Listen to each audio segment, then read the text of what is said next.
Bom, no início desse mês o governo editou 2 decretos que alteraram o marco do saneamento. É um setor que demorou para ser regulamentado e quando foi lá, o governo foi lá e mexeu nesse tema. É uma decisão que gerou crítica porque acaba favorecendo as estatais, atrasa, interfere no cronograma de universalização do serviço e como a gente sabe, mais de 100 milhões de pessoas no Brasil não possuem esgoto, 35 milhões não têm acesso à água tratada.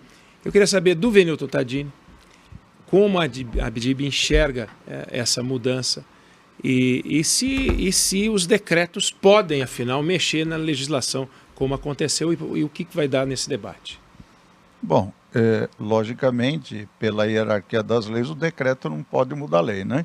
Então, se mudou nos pontos que, obviamente, forem questionados, certamente o legislativo vai se pronunciar. Isso, logicamente, se não chegar na esfera, inclusive, do judiciário. Então, essa é uma questão relativamente complexa, porque o marco anterior ele foi discutido durante mais de 4 anos, né?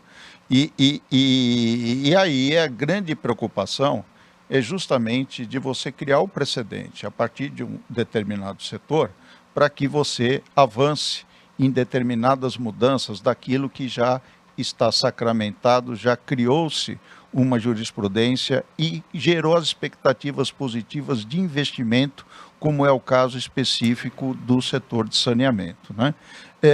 Nós, do ponto de vista da análise objetiva, evidentemente que a gente, inclusive, em alguns pontos, vê até benefícios da forma de se tratar PPPs e estruturações com aumento da participação do próprio ente público. Nenhum problema em relação a isso.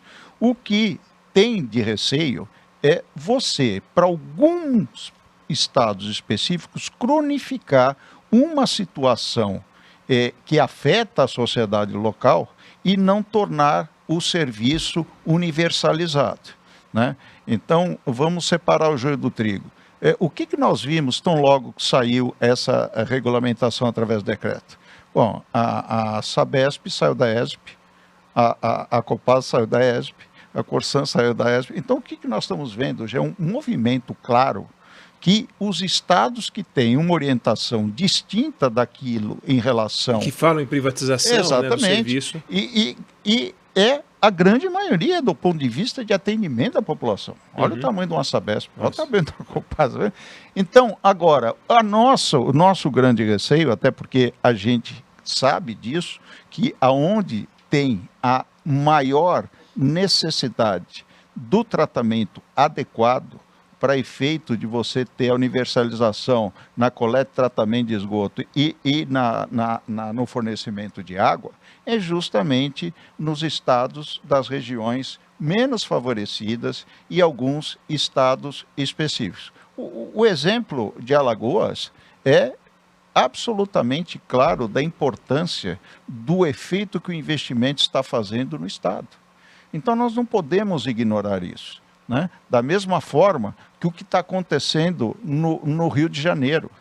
É outro exemplo específico, ou a próprio tipo da estrutura de PPP que foi criada em Teresina, ou da própria estrutura de água de Manaus, que na ocasião fui eu que tive a oportunidade de fazer a cisão e vender aquele aproveitamento. Então, nós temos que ter consciência que aquilo que demorou muitos anos para desamarrar os investimentos e afastar o investidor privado por falta de uma regulação específica, que a gente não venha colocar isso em risco, se não for algo que seja muito discutido e que nós acreditamos que, inclusive, pode ter melhora sim.